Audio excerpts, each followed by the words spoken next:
All right.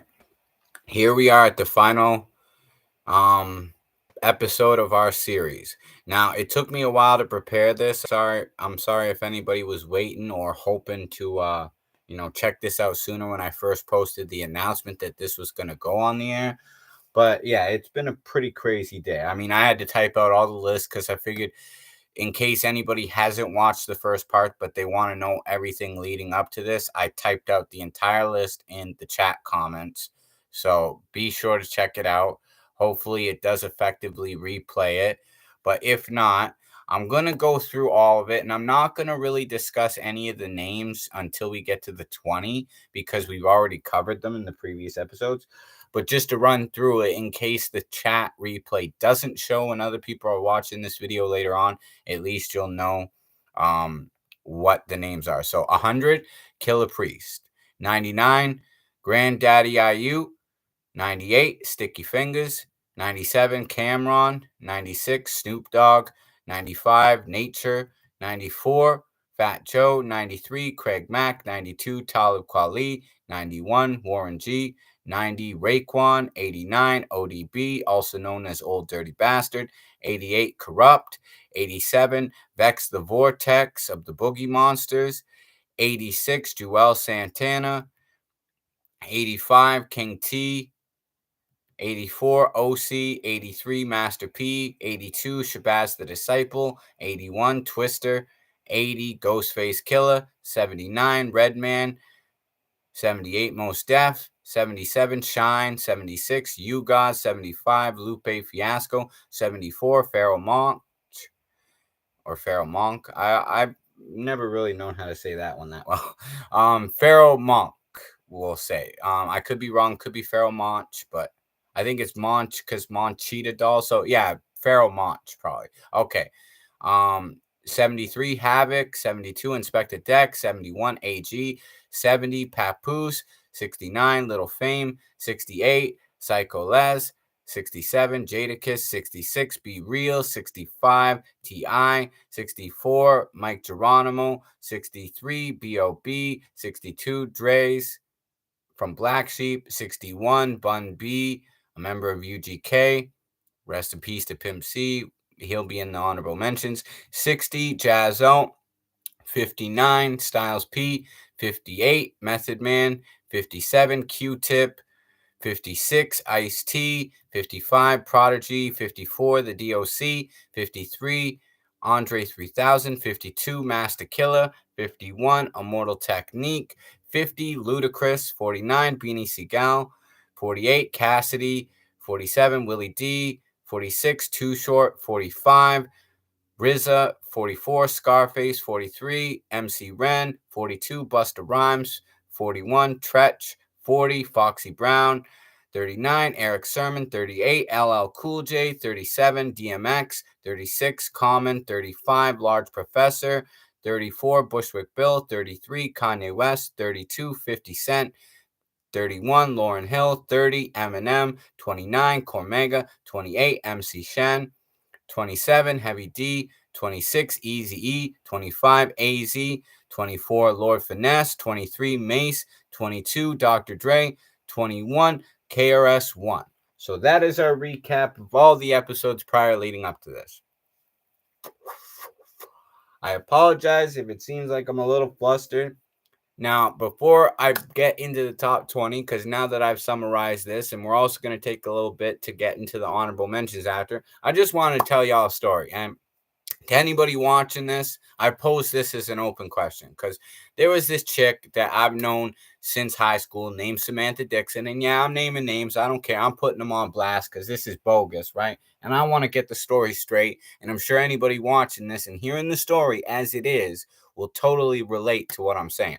So this girl, basically, she's always kind of been very fickle and flaky and all this. I mean, she ended up having a baby with this baby daddy who cheated on her with two other women and had babies with them. And like he beat her and stuff and all this.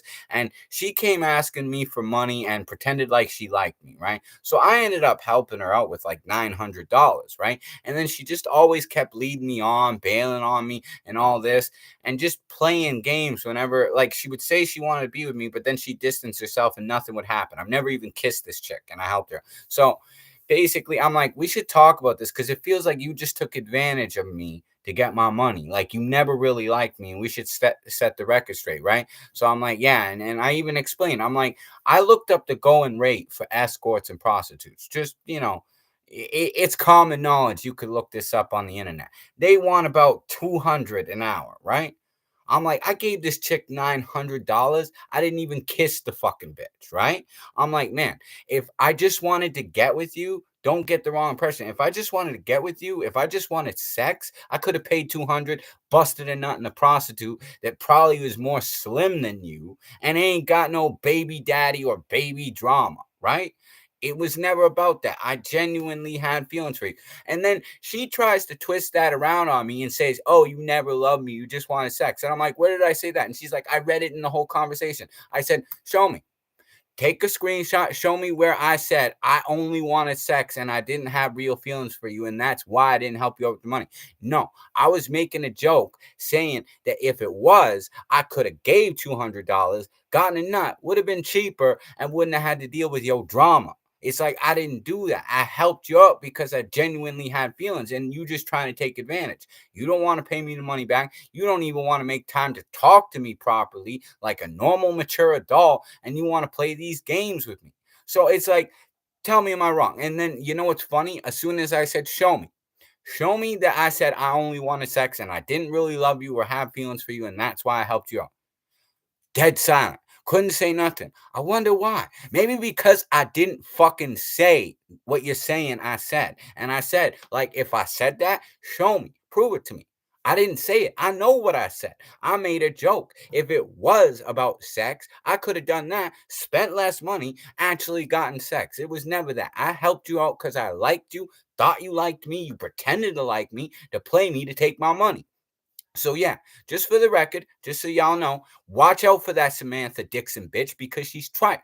She's tripe and she's playing motherfuckers. Probably I'm not the only one. I don't doubt it. I bet you there's other men out there. So if you know who I'm talking about, watch out because she playing your ass for a sucker just like she played me. And women like that, they don't deserve no respect. I'm not saying all men are good, but when you have legit gentlemen who actually are straight up real, ain't playing games, ain't messing around with lots of females, and straight up help you out when you have time of need, and you giving me all these sob stories about how he beat you and how he cheated on you, I'm like, no wonder. It's like, you know what? I don't even fault the dude anymore. At first, I kind of felt like I felt bad for her, but I'm like, you know what? If she acted the way she acts with me, no wonder. Not that I would sink that low. I got class. I'm super commie guru Alucard. I ain't gonna waste my time smacking a bitch up like that. No need. I'll just pull what Gene Deal said is the golden rule. Like, I ain't fucking with you no more. You know what I'm saying? I don't need to get abusive. I don't need none of that. I just ain't fucking with you no more. But don't try to play me and don't try to make up stories and twist my words. Like I said, straight up, if you want to say I said something, okay. If I said it, I'll admit it. Straight up. Quote me. Quote me where I said what they said. They didn't say shit, right? So, as you can imagine, I was a little flustered even before I got into this. So, that's why it took me a little longer to get this video prepared. I apologize, everybody. But yeah, that shit really just, it grinded my gears. I know I'm quoting Peter Griffin from Family Guy, but whatever, yo. Anyways, let's get into our final 20 because this is the grand finale. This is the exciting part, and I am excited for this. Okay, so Master Ace. Master Ace is number 20. And you know why I put Master Ace so high up? He had a dope verse as a newcomer when he did the symphony, right? Like that verse was sick. And then he also did the song Me and the Biz, which was dope. Dope song. Master Ace is a legendary rapper because he's so smooth.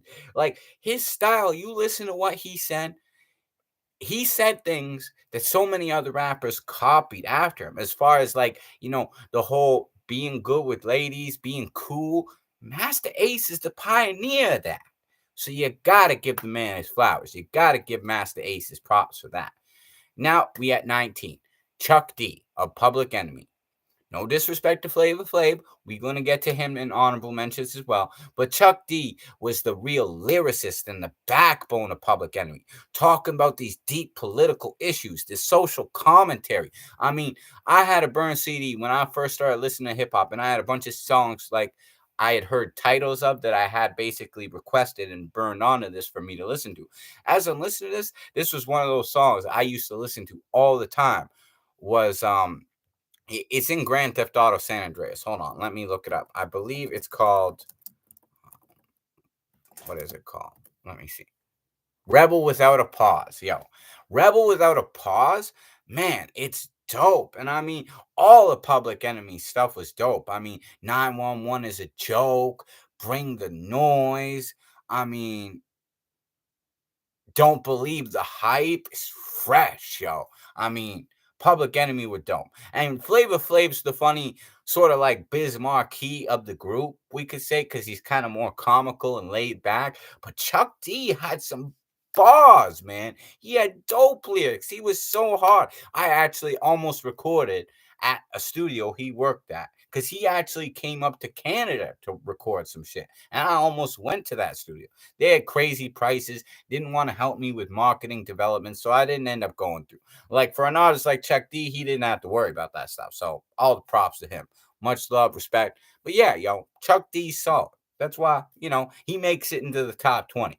Think about it this way. Everything from this point on, these are the top notch MCs, my favorite. Like the ones that inspire me, influence me, the ones I like the best, right? Because it's all subjective. This is my opinion. Don't get mad. Don't get offended. It's just how I look at it. But I try to back up reasons of why I feel that way as a fellow MC to other MCs and rappers, right?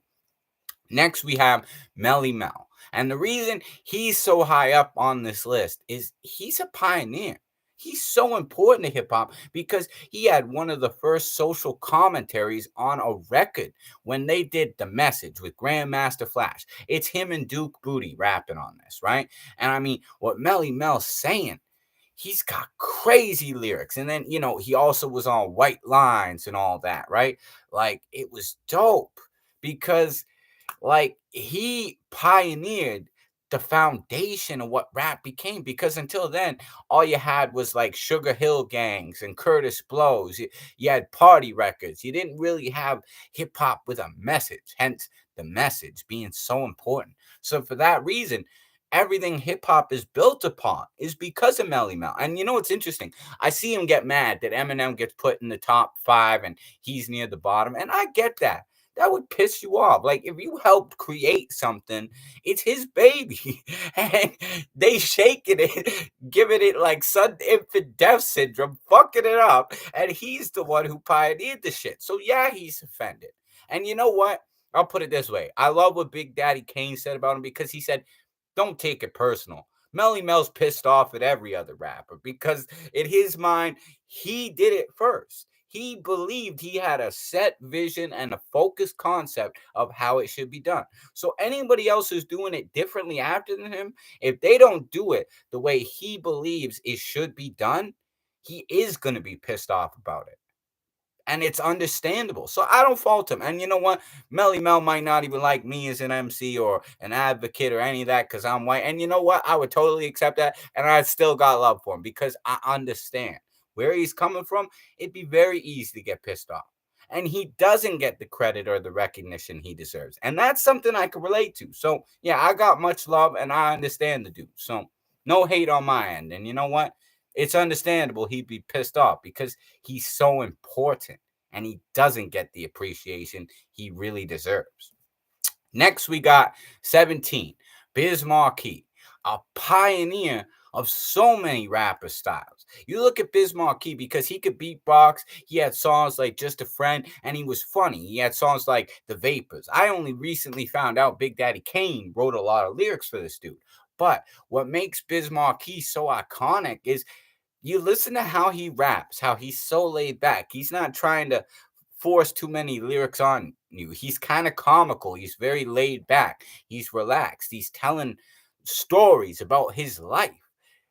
That's the foundation of what hip hop is. And Biz Markie is the epitome of that. He is the perfect example of a rapper or an MC in the groove, rocking the party, doing his thing, living his life, and telling you all about it. I mean, songs like The Vapors, Rhyming with Biz. I mean, he's iconic. He's so great. I mean, it's without Biz Markie, he is a fundamental pillar in hip hop, really. And that's why, like, a lot of people used to say that Old Dirty Bastard didn't have no influence. He was a fatherless sort of style to his rap. But you God pointed out, Old Dirty Bastard, ODB, loved Biz Markie. And once he said that, I totally could see the connection. He still does his own crazy, wild kung fu antic, like drunken master style with the rap, but he's heavily influenced by Biz Markie. You dig? So that's what I mean. Biz Markie influenced so many people after, and without him, we wouldn't have your Big Daddy Kanes. We wouldn't have your Granddaddy IUs. We wouldn't have all the other rappers he brought into the game because he made it first. So he's so iconic and important. Next, we have 16, Guru of Gangstar. One of the smoothest lyrics that the moment, like, he's one of the most smoothest lyricists, and the moment you sleep on him, that's when he hits you because he's clever. He's laid back. He really is a pioneer founding what they call jazz rap. I mean, with sampling like songs like One Night in Tunisia by Dizzy Gillespie, and things like that with the words I manifest, Premier and the Guru. I mean, BYS, my steez. Like, he's just got songs and songs and songs, and he's so laid back. And I heard him on a Big L song today. He actually had the best verse on the song, with the games girls play, right? He's with Sadat X and Big L, both really great lyricists. But Guru had the line that just dropped my jaw at the end, the final verse, when he's like, bitches will suck the skin off the dick just for some ice and shit. Like, I was like, oh man, because Guru is fucking slick with it. He hits you and you don't even see it coming because he's so mellow about it. And then he'll pull out some clever shit. I mean, there was the one song he did on Daily Operation. I believe it was called Blunted or something. That song is so good. Take Two and Pass. That's what it's called. Yo, that was my jam, man. That the beat, the lyrics. Guru's just the man. And may he rest in peace. He's another one we lost. We also lost Biz Markie recently, which, you know what's sad about that, too? Before I move on, with Biz Markie, too, another cool fact I forgot to mention, I almost made a song with him. He wanted 10 grand. I didn't have it. Unfortunately, he's dead. And that's something I regret that haunts me now. Like, I wish I had the 10 grand to make a song with him before he died, because now I never can. And I really wish I could have, because Biz is a legend I look up to, have a lot of respect for. And it's the same with Guru, man. I would have loved to make a song with Guru, too. All right, anyways, moving on. We are at 15, Nas. I mean, Nas, the classic Illmatic. Then he had It Was Written, which is kind of mixed as far as what people like. I actually love it. And then you had Godson, Stillmatic, Hip Hop Is Dead. I mean, all these records are great, yo. And I mean, even his guest appearances. You look at his first appearance when he appeared on Main Source's Breaking Adams album on the Large Professor cut with Akinelli. And there was one other MC, I forget what his name is. That's gonna bother me now. But Live at the Barbecue, he had one of the sickest verses ever in hip hop, period, on that song. And that was his first recorded appearance, right? So, I mean, when you look at it that way, it's like he was a legend right from the start. And then, I mean, the way he had all the great hip hop producers making the classic Illmatic with him, it was dope. Joe Fatal, that was the name. Yeah, that was the other guy I was forgetting. And they're all good. But Nas just stood out, and that's why they knew he was going to be the next dude. But I mean, you look at Nas's Illmatic album, one of my favorite albums ever. It is a flawless and perfect album. Like, it is the epitome of hip hop at its finest. From the lyrics to the beats, I mean, you look at it like even production wise, you have all the best beat makers of old school hip hop on this record, pretty much. Like the cream of the crop. New York State of Mind, DJ Premier. Life's a Bitch with AZ delivering a crazy good verse on it. LES did it. Then you got The World Is Yours, probably my favorite Nas song ever, with Pete Rock. Halftime, Large Professor. Memory Lane, Sitting in the Park, DJ Premier. One Love with Q-Tip. One Time for Your Mind, Large Professor. Represent, DJ Premier. And It Ain't Hard to Tell, Large Professor again. So, I mean, and that's just the start of his career.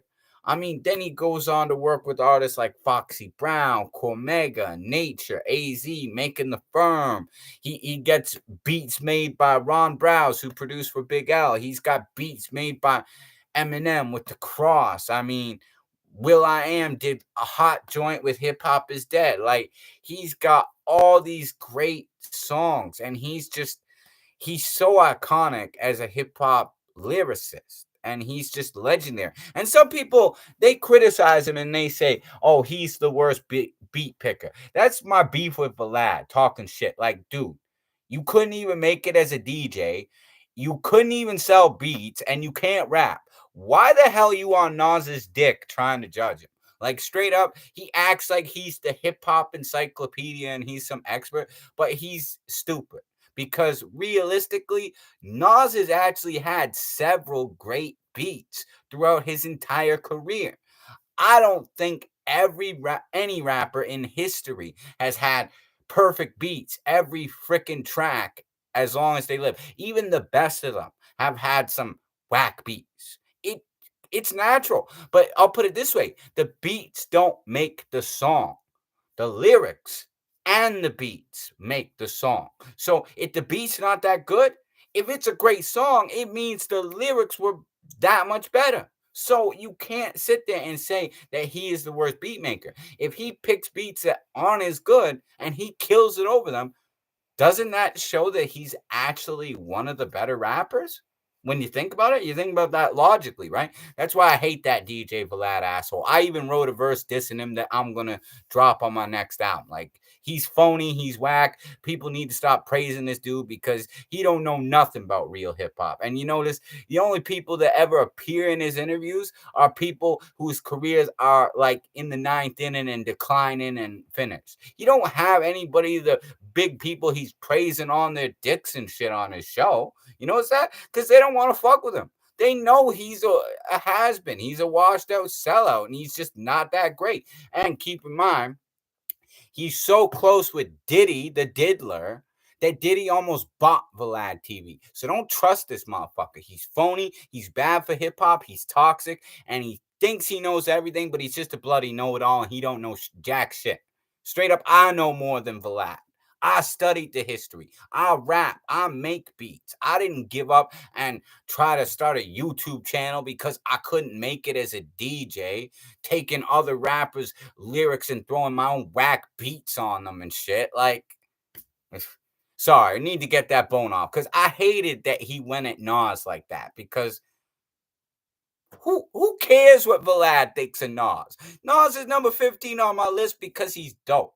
I don't care what Vlad says. I don't care what anybody says. That's my opinion. And you know what? I'm sure a lot of people would put Nas very high on their list because he's an exceptional lyricist, not because he has the hottest beats every song he does. Who cares? He's got some beats that are like above and beyond, though. So you can't say he's always picked whack beats. He's picked beats that were so good that they made up for the beats that may not have been as good, right? Anyways, next we get into Ice Cube.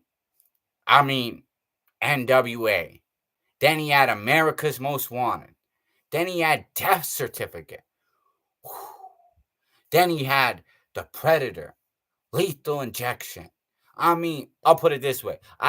in my opinion, Ice Cube is one of those rappers who has never released a bad album. Every album was solid. The dude is a fantastic lyricist. He's hard. He speaks from, a place within himself that's deep with wisdom. And you know what? The older he's got, the more wisdom he has had to share. But he has always been about keeping it real, dropping dope lyrics. And some people say, "Oh, he sold out because he sold out because he's an actor." It's like, no, he's good at acting. Don't hate on him because he's got another talent besides rapping. That don't make him a sellout. You listen to his music, he has always been the same OG that he has been since he dropped straight out of Compton. And even the NWA and Posse, when he was writing stuff for Easy E, right? He's written for Dr. Dre. He's written for Easy E. He's written for the Lynch Mob. Ice Cube is iconic. And I mean, in my personal opinion, a lot of people say the two top diss songs of all time are Tupac's Hit 'Em Up and Ice Cube's Death Certificate. Now, I kind of agree. I would put a few more into that list because there's some I personally think should be up there too, which I'm not going to get into. That would be a whole other video to do that. But in my personal opinion, I think when he did No Vaseline, dissing NWA, the fact that nobody bothered even retaliating after that, I think hands down, that's the greatest diss song. It's funny. And I'll put it this way. Everybody in NWA knew he got them.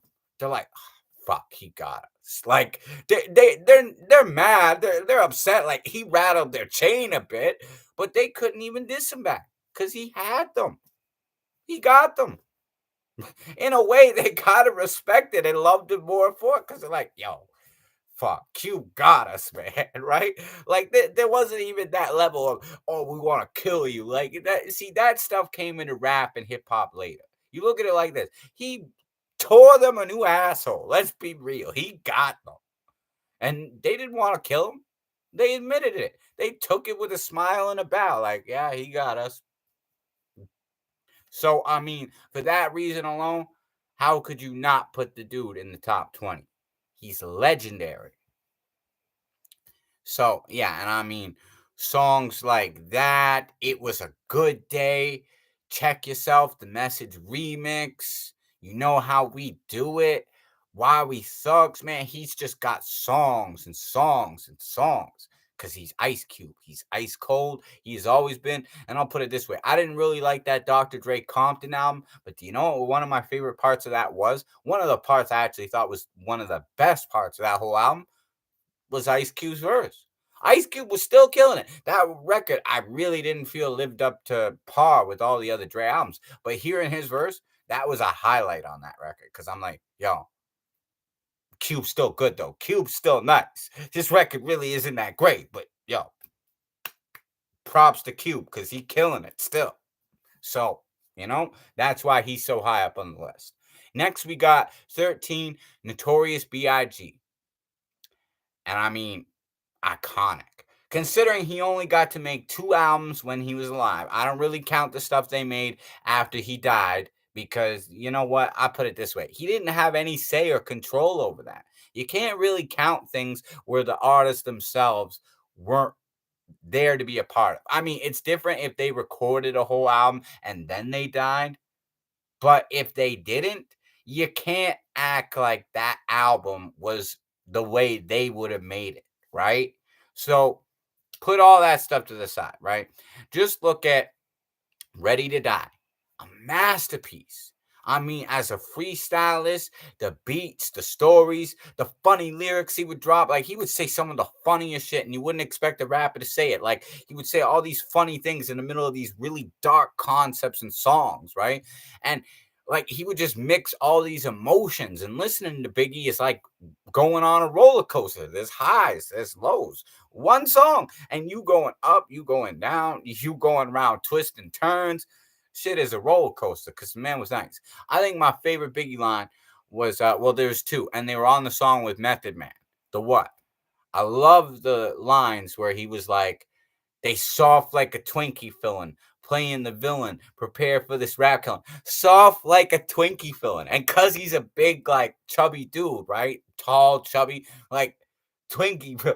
Like, we know what's on his mind. He's got the munchies. He's been smoking the blunts. He's thinking about how he wants to eat some Twinkies. But the fact that he's so honest like that, you gotta love him for that, right? And then the other line is when he references different strokes and he's like, your style is played out like Arnold when they're like, what you talking about, Willis? The thrill is gone. The black Frank White's here to excite, throwing dick to dykes. Like, he's giving it to lesbians. Like, the funny, wild, crazy shit Big would say.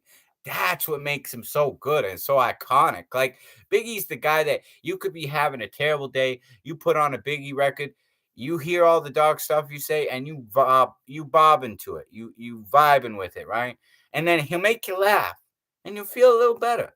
And I mean, Life After Death, it sold 10 million records. It was a masterpiece of a double album. It had so many good songs. It was almost like an eerie foreshadowing that he knew his time was going to come. And it's sad because Diddy was screwing him out of his publishing. So he was going to leave after Life After Death and go do his own thing, starting the commission and stuff with Charlie Baltimore and all that, right? But he never got to see it. Puff probably knew, was willing to throw him under the bus because they were after Puff, and he was going to lose his leading artist, right? So may he rest in peace. Biggie was, a real OG. He was funny. He was cool. I mean, I can't say what I could say about Biggie that's so legendary and great, considering he only got to make 2 albums. Now, one was a double album, mind you, but only 2 official albums. The dude never made a bad song. All of his songs were dope.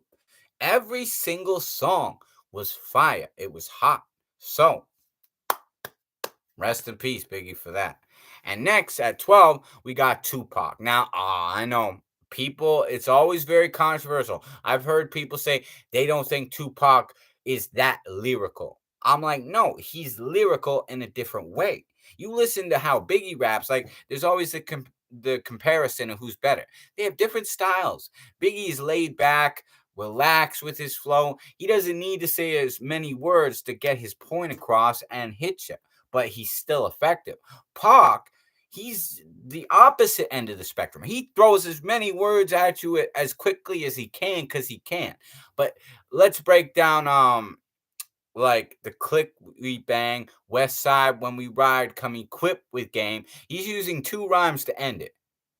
Click, bang, quipped, game, right? But then when we ride, West Side, ride. So you see what I mean? He's throwing all these different little micro rhymes and he's going a million miles an hour, and his energy level, it's so hype.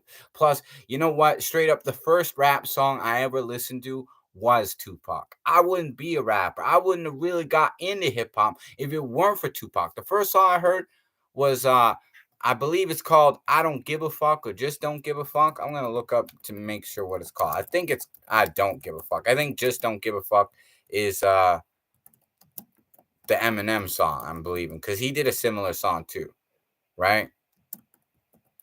But that was the first song I ever heard.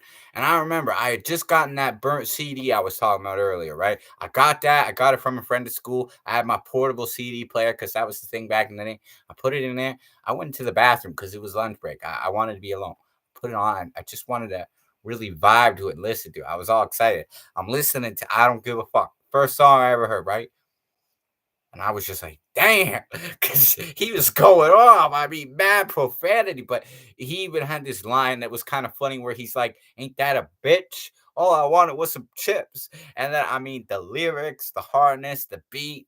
And then the way he's going off. He's just like, I gotta get my fuck off at the end. I'm like, oh my God, yo, this guy is wild. But then, like I say, you look at all the important stuff he did besides that. Yeah, he could be crazy. He could be that thugged out dude. But I mean, he had political stuff. He had stuff on social commentary. He had beautiful poetic stuff like Dear Mama and Keep Your Head Up. He was very versatile as an artist. And I mean, it seems like every record he made, he just kept getting better. I mean, look at it this way. He dropped Tupacalypse Now. In my opinion, it's a masterpiece. So good, especially like Violent. Violent is a great song. Words of Wisdom. Brenda's Got a Baby. I mean, if my homies call, yo, he had so many great songs. Soldier Story, Part Time Mother. Like, man, he was just killing it. Killing it. Trapped with Shock G. I mean, so good. And then he comes back his second album, Strictly for My N Word. He took it to a whole nother level. He had that song Last Words with Ice Cube and Ice T, and they were all killing it. He had Keep Your Head Up. He had I Get Around. He was elevating every album. And then you look at Me Against the World, which went number one while he was in jail. He was the first artist to do that. And Me Against the World, I mean, Death Around the Corner. Me Against the World. Fuck the World. I mean, Temptation. So Many Tears, Lord Knows, Young N-Words. Like, I mean, man, every song was so good. And see what I mean? He just kept climbing and climbing. All Eyes on Me, he does a double album. The beats, I mean, that West Coast production. Songs like Can't See Me, California Love, All About You, Ambitions as a Rider, Two of America's Most Wanted. I mean, it's a double album. There's so many damn good songs on that. Heaven Ain't Hard to Find. I mean, whew, so good. And then he does the Don Illuminati theory, where he was really getting deep into the political stuff. He was exposing the industry and the corruption of our world. And then he dies. And then, of course, there's Are You Still Down, which he recorded before he died, that got released after it, which because he did record that fully before, some of that is an even further growth as him as an artist. So, I mean, when you look at it that way, it's not to say that Biggie couldn't have been as good as Pac or been better. He just didn't get to make as much work as Tupac. So by default, Tupac is slightly higher up the scale. That's why I say that. I'm not saying that Biggie couldn't have reached that level or beat him. Biggie didn't get a chance to. Pac had started earlier and was climbing a lot longer. You dig? That's why I put him. But you see how they're so close? Because they were both so nice and incredible. So I'm not disrespecting one or the other to say where I put them. I'm trying to explain why I look at it like they're so close, but I do think Tupac should be slightly higher just because he had more workout. He was out first. He influenced Biggie. That's a common known fact, too. Before their beef, he helped put Biggie on. He influenced him, inspired him. That's why when they did that song Running together after they died, oh my God, hearing those two on it, it's like the Clash of the Titans. They were both phenomenal. But that's why I say overall, I put him one spot higher than Biggie. And that's only because Pac had a longer run. He was able to put out more, of course. He had more years and wisdom of experience, right? He was older than Big, too. So, and then at number 11, we have Keith Murray, who is a crazily underrated album. I mean, you look at the album, The Most Beautiful Things in the World alone. One of the best debuts in hip hop history. Let me just find that quick if I can. I think I got it somewhere. I just got to find it. But yo, like straight up, okay, it's buried. I'm not finding it, but I have that record on CD. Thank God. But I mean, every one of Keith Murray's albums is dope. And if you listen to his lyrics, he's throwing all these complex rhymes in there that not the average person would think of, because this guy went to university. He was studying science and stuff. He just liked rapping and happened to get a good opportunity meeting Eric Sermon, started working with Redman, and things went up. But I mean, all his peers respected him. Pac respected him. Big respected him, because they didn't tell him, like, Murray, you nice. He was going gold every album. Think about that. He wasn't making platinum, but every album, he always went gold or better. He never went below gold. And that's, maybe he didn't have the most mainstream or popular stuff, but if you're looking at his music, he got joints like The Most Beautifulest Thing in the World, Get Lifted, Escapism, which one of my favorite songs ever. I mean, he's dope on that. And then, like I say, you also look at the song he did with LL Cool J, incredible. You look at like songs he did later on in his career. Like he has just always been consistently amazing as an artist. And I actually have talked to this dude. He did an intro for my song Fear of the Unknown. And I'm actually, because I'm cool with him, he's got a lot going on. His life's kind of crazy. He's got a bunch of kids to take care and stuff.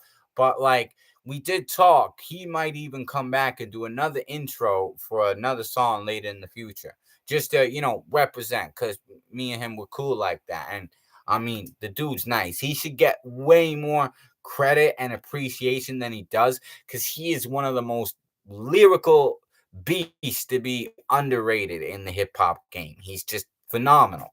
So yeah, Keith Murray, number 11. Then we got Cannabis.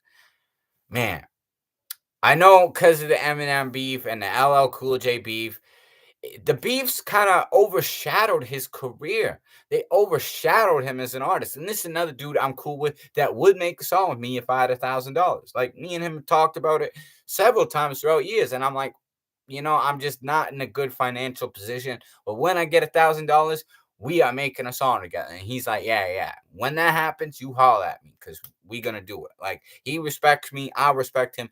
He is mad lyrical. I mean, he's got the one line where he's like, my lyrics will eventually kill you like eating red meat and stuff like that. Like you listen to his songs like Channel Zero, where he's rapping about how deep the secret societies and the connections to things hidden in the government are. Then you got Second Round Knockout, which, you want my opinion? Lyrically, he's nice in LL Cool J. LL Cool J might be more popular. I think Cannabis is actually way more lyrical. And then he got into that whole issue with the battle rap. He got the disputes with Eminem, all this. But if we just looking at his music and his lyrics, Cannabis is dope. He's fresh. He's so good lyrically. You look at all the guest verses when he was on Desperados with the Firm, or when he was on Making a Name for Ourselves with Common. Like, Cannabis is a monster when it comes to lyrics. He tears that ass up. He's so good. And people, they often criticize his line on Second Round Knockout where he's like, you ain't got the skills to eat a ass like me. I'm not going to say that word, but you can fill in the blank and guess what it is. But he's not saying anything sexual. People are taking that out of context. He's saying he's going to bite your ass like a dog biting your ass. Like, think about it like this. You know how the dog bites that one dude's ass in the movie The Mask? That's the kind of shit he's referring to. Like, he's gonna bite you like that. He's gonna eat you up like that. And you listen to what Mike Tyson's saying. He's eat them up, eat them up. It's nothing sexual. That's why Mike Tyson's even saying that in the intro and the outro of the song. Like, you gotta eat these N-words up. That's what he's saying. He's gonna eat them up. He's not saying anything sexual. So that line is always taken out of context.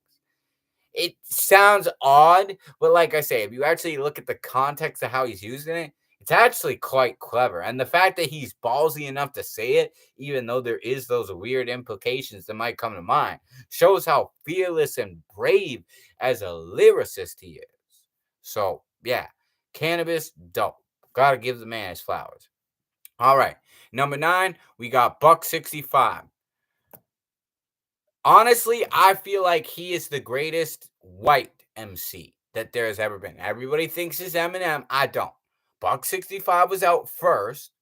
Buck 65 is actually way more lyrical. He's more unique. He's more original.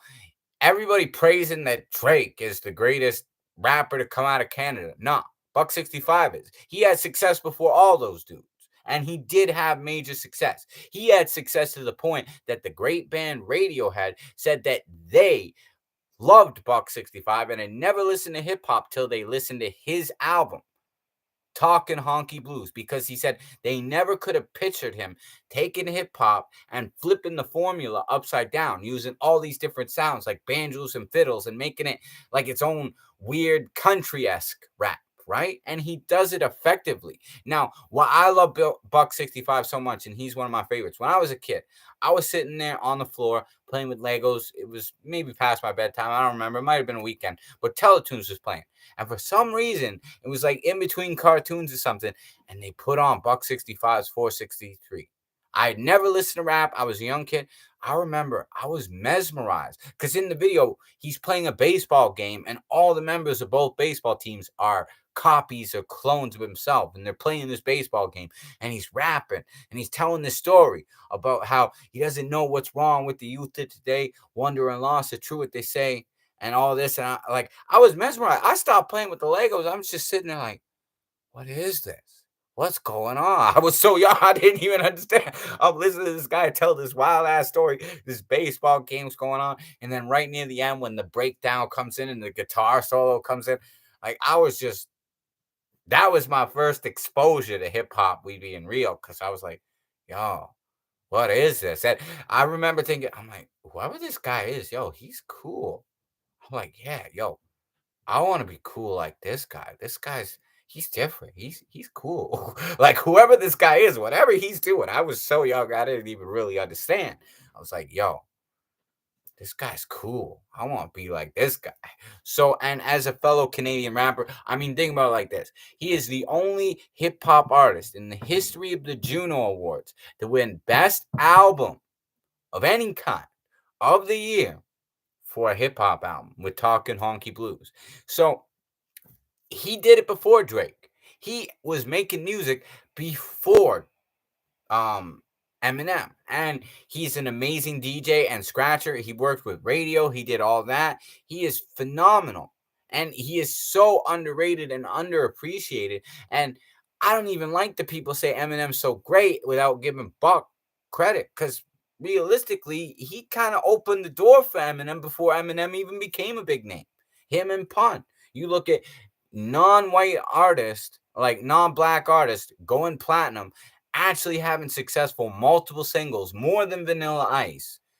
It was Big Pun and it was Buck 65. They were the ones that opened the door for Eminem to shine. In that sense, they're important because without them, we wouldn't have Eminem. And me personally, I love Buck 65. I've listened to all his records. I think album for per album, song for song, he's way nicer than Eminem. Personal opinion, but if you don't understand what I'm saying, go check him out. Listen to 463. Listen to Wicked and Weird. And yeah, you're gonna hear these country banjo stuff and fiddles and all that, but just listen to the lyrics and tell me this guy isn't incredible as an MC. He's just phenomenal. So yeah, that's why he falls in at number 9. Now to get to the last couple, because we got 8 more to go. Jizza, my favorite member of the Wu-Tang Clan. Now he had an album out before he even was with the Wu-Tang Clan, and he was nice on it, but the label didn't market it, so he ended up leaving. He ended up helping RZA and ODB form the Wu-Tang Clan, and then he drops Liquid Swords, a masterpiece. My favorite of all the Wu-Tang solo artist albums is Liquid Swords. I love it. His vocabulary is great. Like, don't stress the small things. Copycats is finicky. Without skills, they mastered the art of mimicry. Big complex words. The guy is like a freaking dictionary of lyrics, because he'll throw these words you would never think anybody would rhyme with, and he will rhyme them incredibly and make sense. He's genius because, and that's why he's called Jizza the Genius, because he's the oldest, he's the wisest, and he's the sharpest. That's what makes him the best. And out of all the lyricists in the clan, he's got history that goes back right near the beginning of hip hop. That's what makes him so iconic. Without Jizza, we wouldn't have the Wu-Tang Clan. And you know what? Even Method Man and many of the other members said this. Jizza's the head of the group. He's the leader because he's the oldest, the wisest, the most sharp, and the most skilled. So, if you like Wu-Tang Clan, you can't be a true Wu-Tang Clan fan without giving Jizza his proper respect and due. And I mean, Liquid Swords, man, he's got crazy lyrics and all his other albums ever. In fact, I'll put it this way. I actually think he is one of the few Wu-Tang Clan members that has never released a bad album. All of his albums are solid. He's always brought dope lyrics. Regardless of how the beats were or how the sales were, if we just breaking it down, lyrical vibe, he's incredible. I mean, he had the shortest verse on the Seventh Chamber, and yet it's my favorite. I consider it the best verse on the whole song. And then you look at Protect Your Neck, he ends it, and he has the best verse once again. He's saying real stuff, talking about how the label screwed him and all that. And then you listen to his other verses on like High as Wu-Tang Can Glint. Like you listen to songs like Severe Punishment and Older Gods. Jizz is the man. And I could have made a song with him too. He wants 10 grand. If I have 10 grand, yo, Jizz will be one of the first people I call up because I love Jizz. Fact is, he got enough respect for me. He do it. He just want to make sure he gets his fee. And you know what? After being a legend as old as he is, around the era of Bismarcky, I don't even fault him for wanting 10 grand. He deserves more. Like if I had more, I'd even say he's worth more. But the fact that he even do it for 10 grand, if I had 10 grand, I'd be giving him 10 grand because I'd love to make a song with Jizza, straight up. Number 7, we got Jay-Z. And the reason he's on this list, some people might be like, compared to all these other people, lyrically, musically, what does Jay-Z bring to the table that puts him this high up on the list? Above Tupac or Biggie? That right there, Reasonable Doubt. And it's not to say he didn't have other great albums. He did. Kingdom Come, the Black Album, Volume 1, Volume 2, Hard Knock Life, The Blueprint 2, The Blueprint 3, American Gangster. I mean, 444. All his records have been dope. But this, in my opinion, is one of the greatest hip-hop albums ever. Track per track. Perfect beats. Jay-Z at his best, his rawest, his most lyrical. Because you got to think about it. This album is such a masterpiece and it's Jay-Z's best because most of his later stuff, he's bragging about his success, his finances, all his money, all this stuff. He didn't have that. What did he have to brag about when he made his first? When he was coming from the underground? He only had a few guest appearances on people like Big Daddy Kane songs and Big L songs. What did he have to brag? He had to brag about the ability that he could freestyle such crazy great lyrics because he freestyles everything. He wanted to rap complex, but he knew he could sell more records by the second time he made another album by rapping more simple, which is why he did it. But I'm telling you, listen to his lyrics on this. What makes this so good is he's not relying on bragging rights. He's relying on the pinnacle of his skills, and it shows. I mean, Can't Knock the Hustle, Politics as Usual, Brooklyn's Finest with Biggie. Can't Knock the Hustle had Mary J. Blige singing on it. Dead Presidents, too. Feeling It, featuring Mecca. The Evils, 22 Twos, Can I Live? Ain't No N-Word with Foxy Brown. Friend or Foe, Coming to Age with Memphis Bleak. Cashmere Thoughts, Bring It On with Big Jazz or Jazzo and Sauce Money. And Regrets.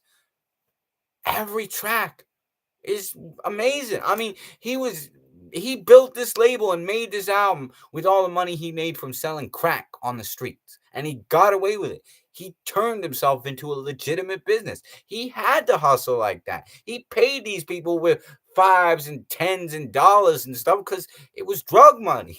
But he did it. He became legit. But that's why I'm saying this is the greatest album because Jay-Z had to prove himself with this. He couldn't rely on bragging rights or success. He had to prove he was as dope as an MC as anybody else competing with him at the time, if not better. And that's why it's a masterpiece. And for this album, at his peak, I really do believe he was the 7th best rapper, like at least my personal favorite, and he inspired me. He's the dude I looked up to as an inspiration. I wanted to form my own independent label. I wanted to make it big. I wanted to do this with rap and take it seriously and go independent, do my own thing because of Jay-Z. So, yeah, that's why he's number 7.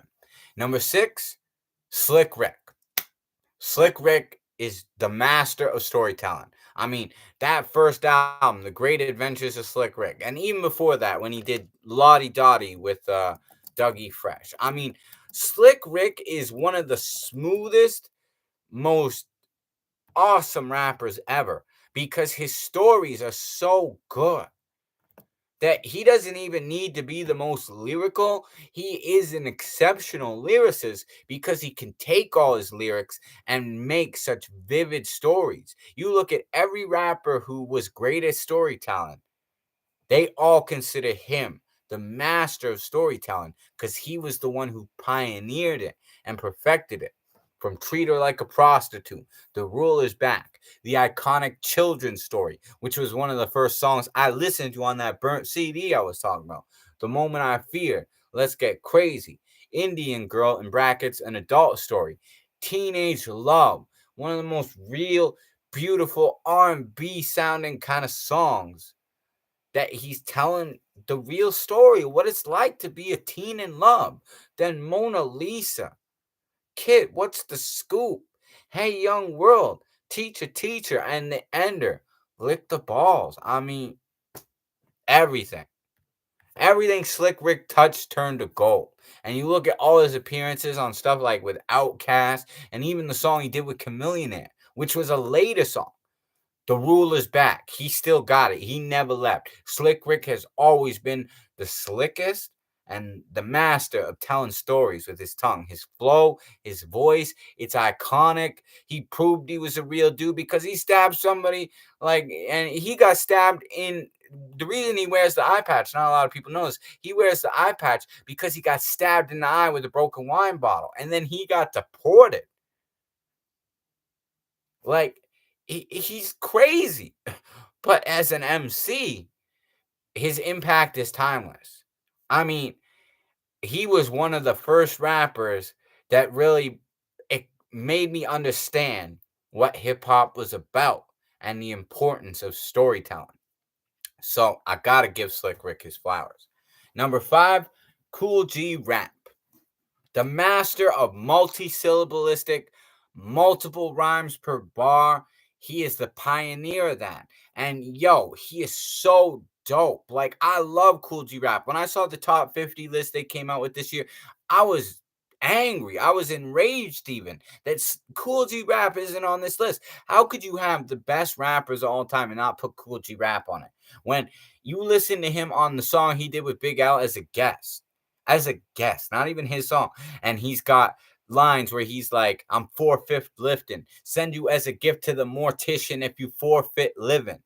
And then he's got another line where he's like, making N-words run for home base like Babe Ruth, leaving holes in your body like you play flute. And all so fast, so lyrical. He's just compacting them. And you look at it, every rapper who had mad nice lyrics all look up to and praise Cool G Rap. I mean, from the iconic song Rose to Riches, Cars, The Butcher Shop, It's a Demo, Trilogy of Terror, She Loves Me Not. And then the second album, Wanted Dead or Alive, with DJ Pillow and Large Professor producing. I mean, Cool G Rap is a crazy beast of a lyricist. And I'll put it this way. On the one song he did with Fat Joe, Be Real, and Big Pun, and Cool G Rap, right?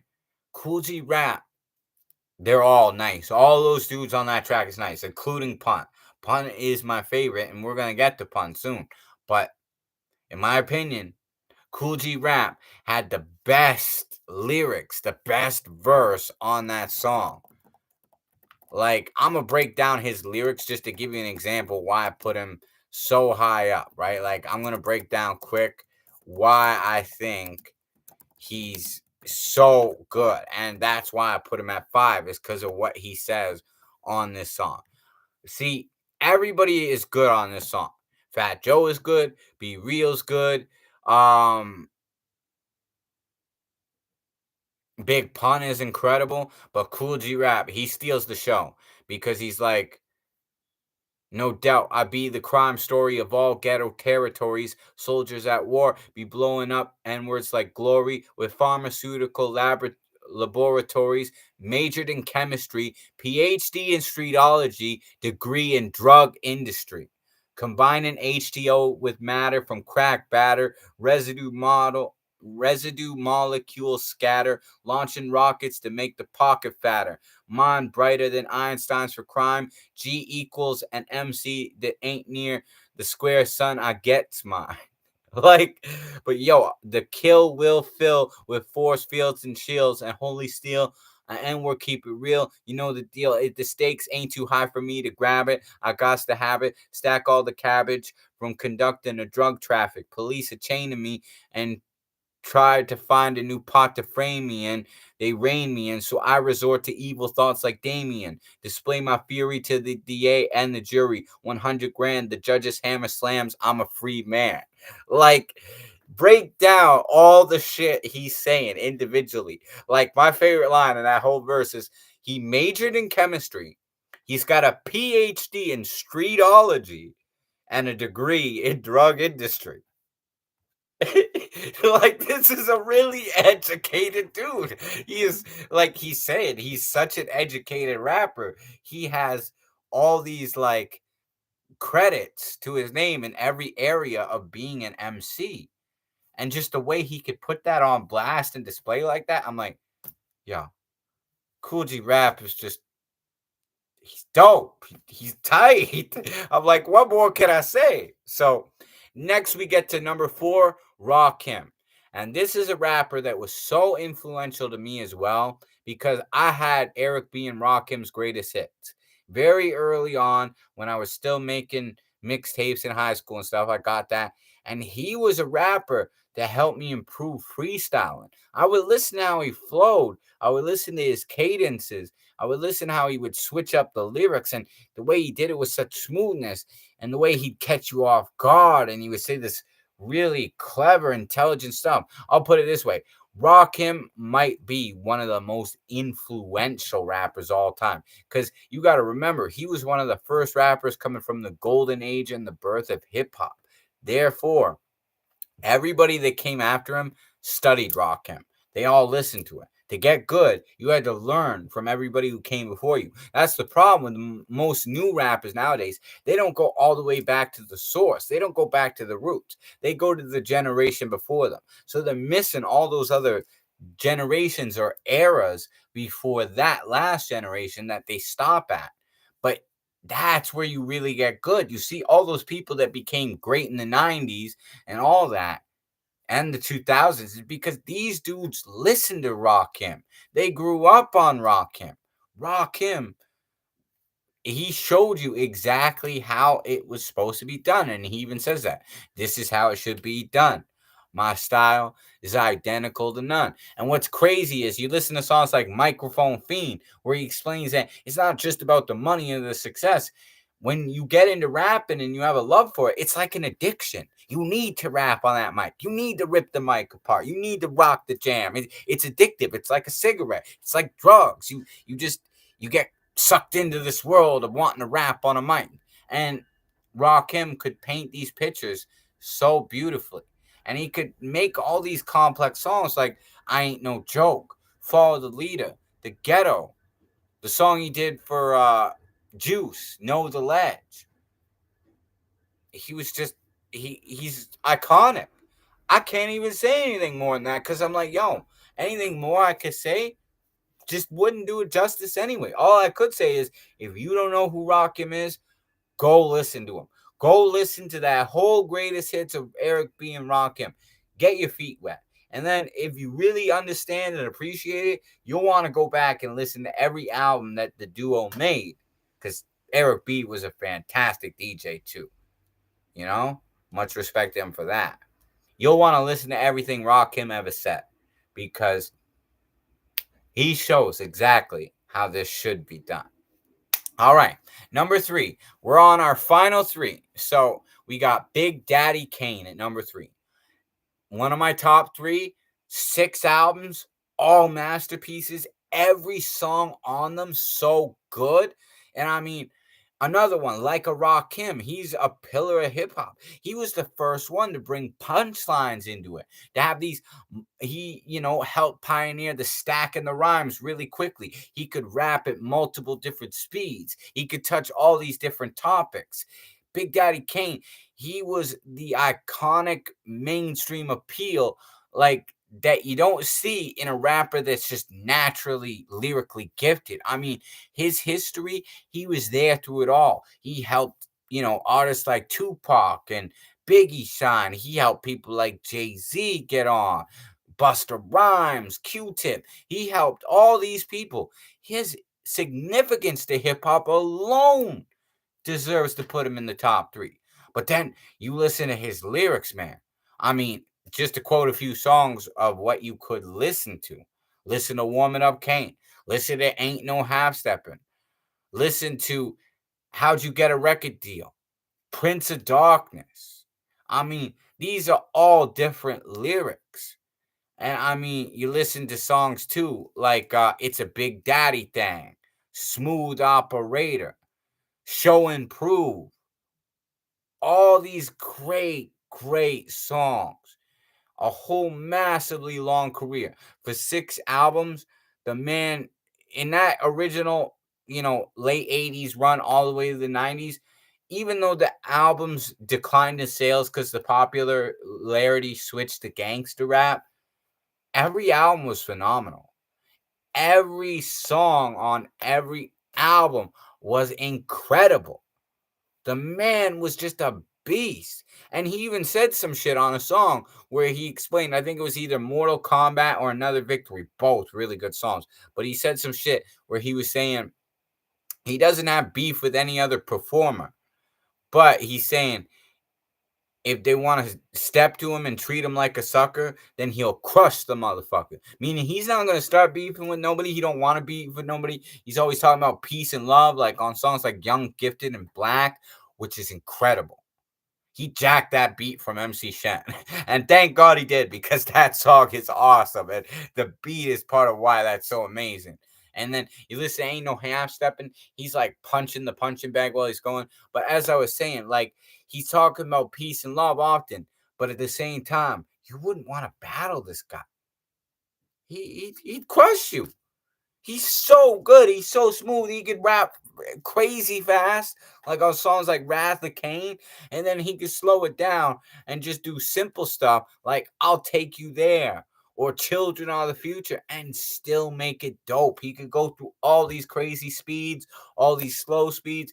He was a monster. And for an MC that had asthma, you hear him rap at his fastest, it's unbelievable. You can't even believe that somebody could rap that fast, that lyrical, and they are struggling with asthma. And like I say, that is one rapper I've actually reached out to, and I really want to work with him because I love what he said in an interview. He said recently that as the older MCs, we should try to connect with the younger generation, give them guidance, remind them what hip hop is all about, help like coach them, guide them through the perils of the industry like they didn't get when they were starting out, all these things. And I love that he's actually saying that because I agree. And I've felt that way for a long time. So for Big Daddy Kane to say it, we on the same page. And, I have reached out to him. If he's listening, if he's watching, or anybody else knows him and can, give him shout outs for me, tell him Super Common Guru Alucard from Canada want to make a song with him more than any other rapper. And like, I love him. And if he really wants to mentor a new artist, hey, I love to learn from Kane. I mean, his name comes from Big Daddy, the character Vincent Price played on the movie Beach House, and Kane from Kung Fu. I mean, that's all I can say. But go check him out. If you don't know how dope he is, go check him out. And you'll understand why he's top 3 for me. All right. Second last one. Drum roll, please. Slow drum roll. Smaller one, because we're not at the number 1. But this one deserves a drum roll, even a slight one at least. Big Al, the one and only, the devil's son, the demon from Uptown. For such a short career, to make one masterpiece of an album, Lifestyles of the Poor and Dangerous. Every song on it, lyrically, the beats, incredible. This guy is shocking. Because he's talking about being the devil's son. He's saying all this wild shit. And he's saying the craziest punchlines ever. You can hear the Big Daddy Kane influence. You can hear the Cool G Rap, the Rakim, the Granddaddy IU. You can hear all his peers all rolled up into one with this dude. And he's nice. And considering how young he was, I mean, he was so good. He freestyled for Lord Finesse, and at first, Lord Finesse is like, "Oh, rap for my manager. If he thinks you nice, okay, I'll work with you." And Big L's man, because Big L was too shy to ask himself, he said, "Look, no, my man said he'll rap for you right now, and if he ain't the nicest dude you ever heard, he'll never bother you again." That's how confident he was. He rapped for Lord Finesse. Lord Finesse after that was like, "Yo, give me your numbers. I gotta work with you, yo. You tight." And he produced 4 joints for the lifestyles of the poor and dangerous. But I mean, songs like "The Devil's Son," "Danger Zone," "Street Struck," "Fed Up with the Bullshit," "The Graveyard," "Eight is Enough," "Put It On," "MVP." I mean, "All Black." I don't understand it. Let him have it, L. All of these songs are so good. And I mean, the second album, he was in the process of recording it and he died before he can complete it. I do think it's pretty good, but I think it could have been 1,000 times better had he been alive to complete it himself. Because the tracks that he did fully record when he was alive are absolutely phenomenal. Like you listen to Arbonics and Size 'em Up. Those he fully recorded. He was evolving. He was getting better. He was getting nicer.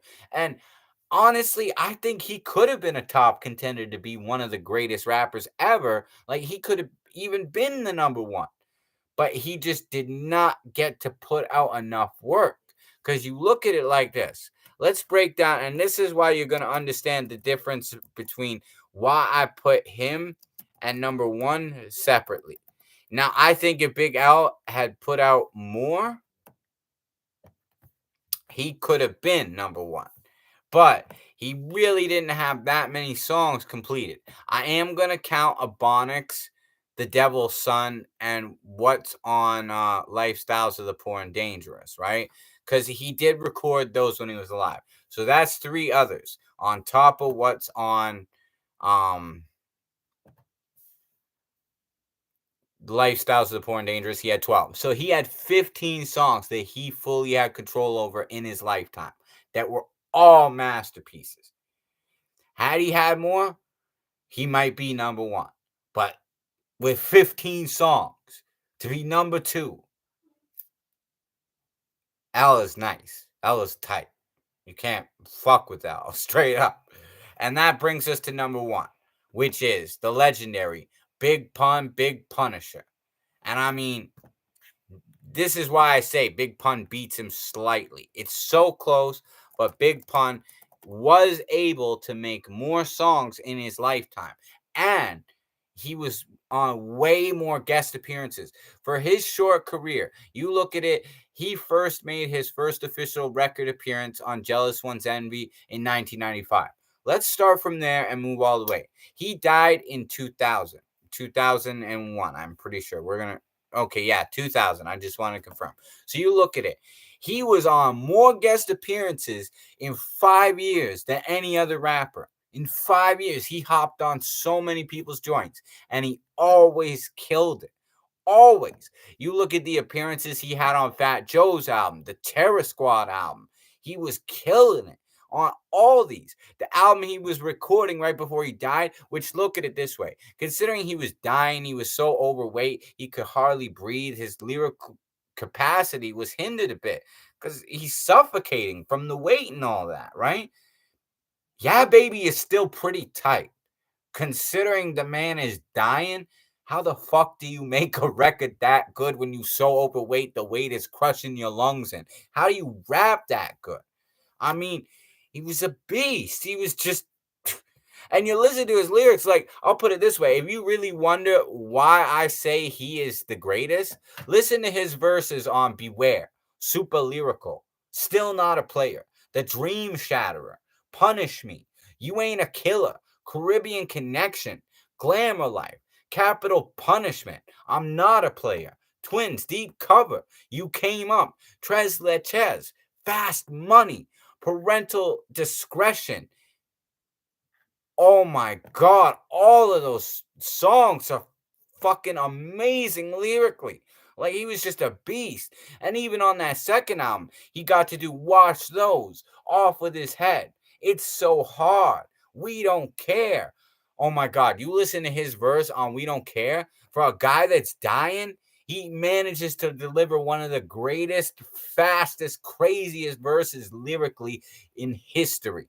Nobody could fuck with that song. The lyrics are so fast and so lyrical, the internet has a hard time even figuring out everything he said on that track. I had to listen to it on repeat like 10, 20 times just to write down a couple lines and just break it down. It took me forever to figure out exactly what he says because that's how compact and fast it is. For a man that's dying, how do you do that?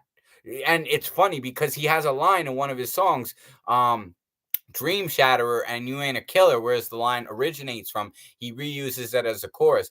Faking like I'm Satan when I'm the rhyming abomination. Faking like you Satan when I'm the rhyming abomination. He's the rhyming abomination, meaning he's so supernaturally gifted, it should not even be allowed. That is how, and even come up with that. I mean, this dude would read the dictionary over and over again. He'd read encyclopedias. The man was a genius. He was so fast. He was so lyrical. And then you listen to his verses on like I said, I brought up the other songs. Like he did My Dick, New York Giants, Leatherface, 100%, Wrong Ones. Wrong Ones has crazy lyrics on it too. Laughing at You, My Turn, You Was Wrong. Like, but yeah, like I said, you want the greatest example of Pun's lyrics? Listen to You Ain't a Killer. If you was only gonna pick one song just to really try to understand why I put him at number one, listen to You Ain't a Killer and tell me this guy, you can't even compare anybody else to how good he is. It's like you listen to those lyrics, like you hear that shit, and then you listen to his verse on Twins Deep Cover, where he breaks down the end. He's like, end of his first verse, he's like, "You'll be dead in the middle of Little Italy. Little did we know that we riddled two middlemen who didn't do diddly." Like, most people, when they heard that on Wax, didn't know what the fuck he was saying at first. They had to repeat it and slow it down because it's so fast, it's so wordy, it's so lyrical. All these multi-syllabalistic rhymes just crammed together. It's like he was larger than life. And I mean, a lot of people haven't even listened to the Terror Squad album. Oh my God. Like every one of those dudes in their prime of the original Terror Squad, Big Pun, Fat Joe, Triple Seis, Cuban Link, Armageddon, Prospect. They eating it up. And Pun was, still in decent enough shape. He was ripping it. And then you listen to Fat Joe's most lyrical album, Don Cartagena. Tell me Big Pun ain't fucking destroying it. That album is worth listening to just to hear Pun's parts on it. Never mind all the other dope members from Terror Squad who are killing it with the lyrics. So that's why I say, like, overall, it's like, considering his career was so short, he just was insanely good, y'all. And that's why I'm like, yeah, hands down, Big Pun. It's just lyrically, nobody else ever reached that level. Even Big Daddy Kane admitted that. And Big Daddy Kane was number 3. But the fact that Big Daddy Kane saying nobody else ever advanced it or took it to the level Big Pun did. Because he met Big Pun. He was in the video. He had a small cameo in the video for John Blaze, which Big Pun was on. Big Pun was so excited because Big Daddy Kane was one of his heroes. Oh, Big Daddy Kane, I'm going to call up my kids because Pun was a family man. My kids got to meet you, right? He always loved spending time with his kids. He was a real family man, the whole Latino vibe, right? Like he loved his family, right? But, yeah, so that's why I say Big Pun. Nobody has to agree, but I say listen to the dude. Listen to the dude and tell me lyrically this guy wasn't the nicest to ever do it. Because I still believe that. And I listen to all these rappers. I reviewed all these rappers. They're all nice. Big Daddy Kane, definitely up there. Big L, a beast, he's up there. But I'm sorry. I gotta give the crown to Pun. No disrespect to anybody else on this list. The fact that they're on this list, That shows where they stand, in my opinion. Now, there's rappers I didn't mention who are nice. I actually wrote a freaking 200 list and tried to narrow it down to 100. So just keep that in mind. There's so many rappers I think are nice that didn't even make the cut. So now what we're gonna do is we're gonna do some honorable mentions. All right. Honorable mentions: Armageddon, Cuban Link, Triple Six, Prospect, Jean Grey, Iggy Azalea, Parrish Smith, Big Boy, Drake, Rick Ross, because they actually do have some good stuff. I ain't hating on the newer generation. I'm just saying if we go by most skill, best music, that's where I would rank my 100. But all these other ones are all nice. They all have their own strengths. They all have made good music. Maybe some more than others, maybe some not so much, but they've all had their strengths. So yeah, Prospect, Jean Grey, Iggy Azalea, Parrish Smith from EPMD, the other member, Big Boy from Outkast, Drake, Rick Ross, Nicki Minaj, Lil Wayne, Diamond D, Slim Thug, Sauce Money, Grand Poobah, Freeway, Memphis Bleak, Chic Luch, Black Rob, Juju of the Beatnuts, Queen Latifah, Remy Ma, MC Light, E40, Proof. I put Proof twice. I didn't mean to do that. Who did I put? What's the other dude's name? Spider Loke. We'll put Spider Loke since I put him twice. Okay. Tony Yayo, Bizarre, Lloyd Banks, Swifty, Curtis Blow, Royal Flush, CL Smooth, Young Buck, Con Artist, Diabolic, Pumpkinhead, Charlie Baltimore, 8 Ball, MC8, MC Chill, Chaos, Duke Booty, Necro, Maestro Fresh West, Little Kim, Wale, Chrisette Michelle, Billy Dance, Jurassic 5. Thanks for bringing that up. See, I'm glad you brought that up, Abs up in here. Good call, man. Now, I don't really think K Dot is that good. I do like J. Cole. I actually, Big Daddy Kane pointed out how good J. Cole was to me. I didn't even realize J. Cole was this good until he said this. He said, "No Cosby shit, but if they sleeping on me, fuck them." And I was like, damn. I'm like, okay. If the fact that Big Daddy Kane is pointing that out, I'm like, okay, you know what? You're right, Kane. You're right. And plus, his verse on A Star Is Born, which was his debut verse, was really good. So that's what I'm saying. There's so many rappers I'm giving honorable mentions because I'd be here listing hundreds of rappers forever if I made a list of all of them, right?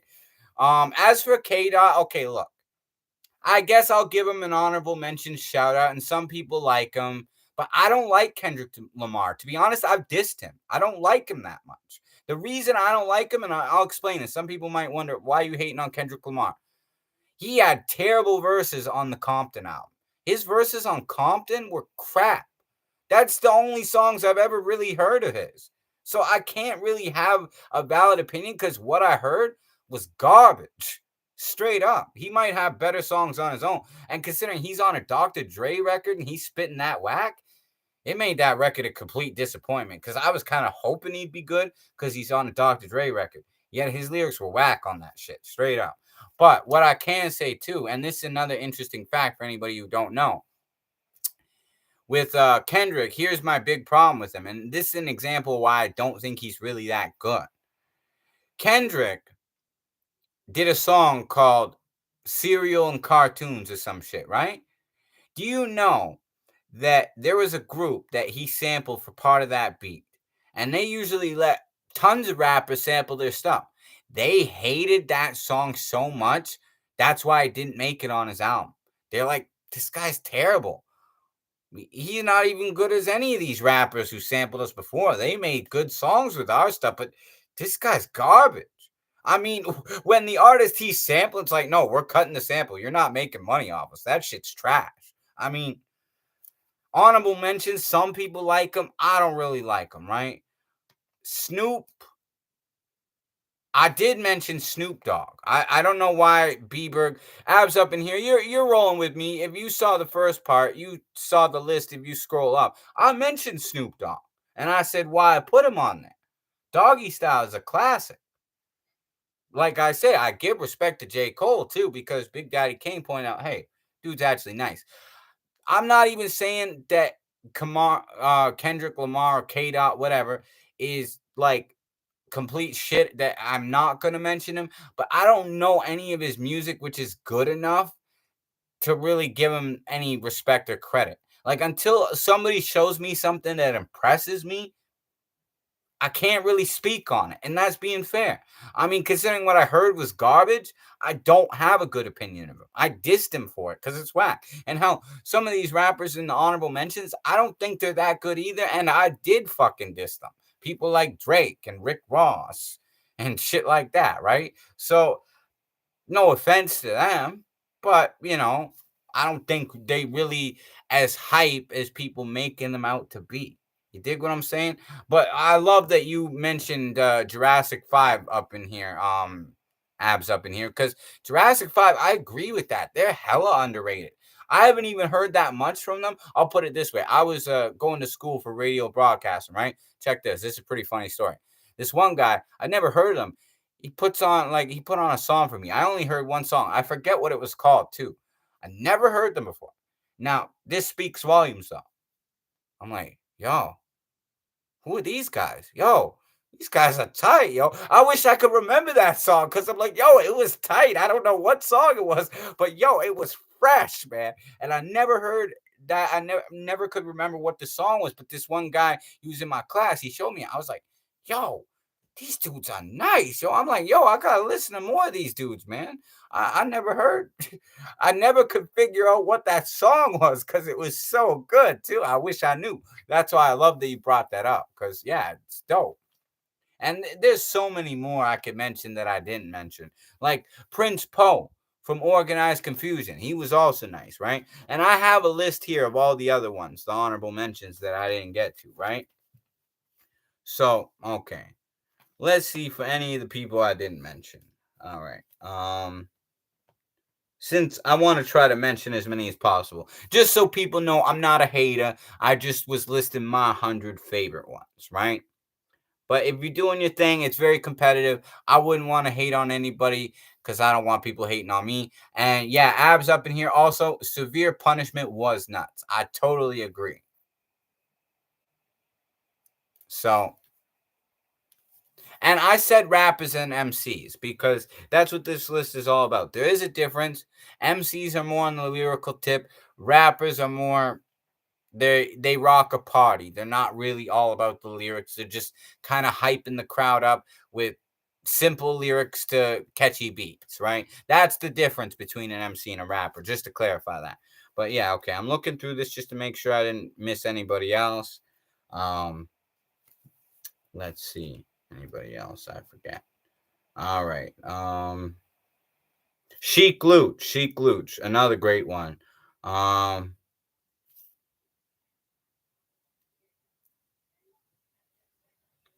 Crazy Bone. All the dudes in Bone Thugs and Harmony, they are tight.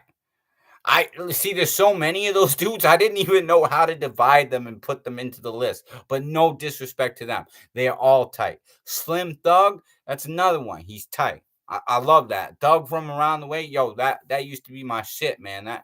That's a joint right there. So yeah, gotta give Slim Thug shout outs.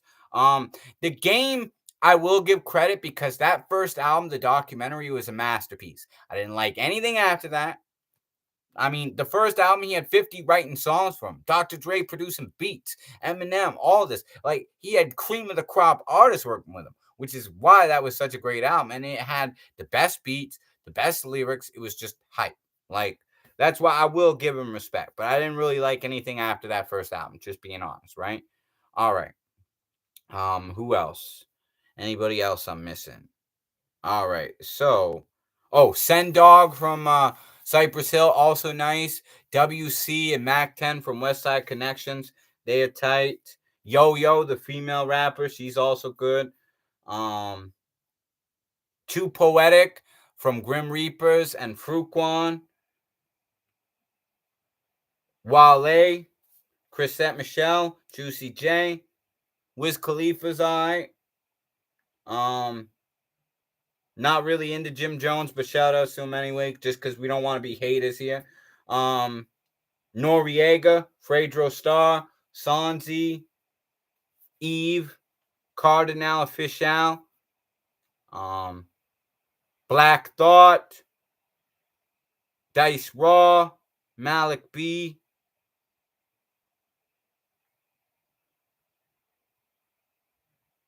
Lazy Bone, Crazy Bone, Wishbone, Busy Bone, Flesh and Bone, because that's all the five bones in harmony. Wyclef John, Praz of the Fugees, um, Roz Kaz, Mondo McCann, another one of the Boogie Monsters, and also Yoda and Red Eye, or Jedi, depending on how you say it. All the Boogie Monsters were tight. Bahamadia, the female MC, she was tight. Cold 187 and all the people from Above the Law, all the people in the Lynch Mob, Ladybug Mecca, and all the members of Digital Planets, Janelle Monáe, Bloodshed, Necro, Chaos, Keith Nutt, Pimp C, Dat N-word Daz. We'll just call him Daz. Akinelli, J. Rue the Damager, tight lyricist. Young G, Young Jeezy, Butterfly from Digital Planets. Your boy is underground, but so tight, so overrated. Yo Gotti, MC Hammer, cause hey, he had some jams, man. You hear that song he did with Tupac and Big Daddy Kane, "Too Late for You, Player," something like that. Man, that's actually a really good song. Hammer had more songs that just can't touch this. And Vanilla Ice actually had a few more songs that were pretty good too, other than the Ninja Rap and Ice Ice Baby. So that's what I'm saying. Ain't no hate here. And then Everlast from House of Pain was dope. Shaheem, the Child Prodigy, Emil, Lil Cease, Big Noid, Capone, Queen Pen, Fife Dog from A Tribe Called Quest, Consequence, Tragedy Gaddafi, Killer Mike, Half a Mil, Big Psych, Fatal Hussein, Yaki Gaddafi, Idi Amin, Castro, Napoleon, Storm, E40, and Richie Rich. So, and that's all the ones I can think of. There's plenty more, but no disrespect. That's just all the ones that come to mind when it comes to really good lyrics. And that's why I wanted to speak on it and give my thoughts. I actually don't mind that B. Berg brought up those things because I feel like I should give my thoughts on it. But I gotta be honest. I gotta give my opinion. And do you notice I'm not even trying to be too negative about it? I just don't know enough to speak on it. You dig? I don't know if Abs up in here is the one watching still or if it's somebody here, but hopefully y'all understand, you dig. And that's pretty much it. That's the show in a nutshell. We completed it. I hope everybody enjoyed like following the countdown with me. I hope you understand my choices. I hope you could see where I'm coming from why I put these people there, how I explain my thoughts, and why I love all these rappers that I did mention. And like I said, there was just so many that, it's too hard to make a list. Like an example of one person, too, that most people wouldn't even think of as a rapper because she's more known as a singer. But listen, and if you don't know how good of a rapper she is, this is a really good closing thought for you. Listen to the song Let Freedom Reign from her third album. She's got Black Thought of the Roots, who's dope. He was on a song with Big Pun too, and lead rapper of the Roots. He's tight. And Talib Kweli, and then she's on it too. Listen to her lyrics. Chrisette Michelle on Let Freedom Reign. And even Lily Allen's got she did a parody of what's it called? 50 Cent's Window Shopper. Nan, you're a window shopper. She actually had some funny bars on that too. So shout outs to them too. And of course, you know what? Even though he is a parody artist, he's actually got some pretty good lyrics when he does rap parodies, is Weird Al Yankovic. So just so people don't think I'm hating or saying other people that ain't on this list are garbage, I'm just saying these are where they stand. These are the ones who influence me. And I'm also giving my thought because what bothered me about this top 50 list is I felt like so many of the rappers who were probably the best lyrically were iconic and so influential. Some of them didn't even get mentioned in the top 50.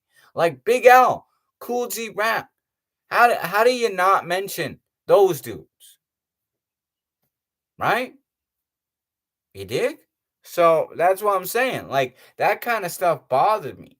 They ain't getting their flowers. They ain't getting their respect. I mean, Mace. Mace is so underrated. Cormega, even though he's underground, he's a beast.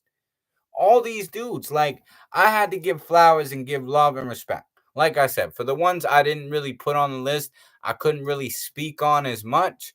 But all the ones that I know are dope, that I could give my opinion on with a fair amount of, experience in listening to their music and understanding what they're all about, I try to do it justice and make it so it's nothing but peace and love by the time we conclude this list.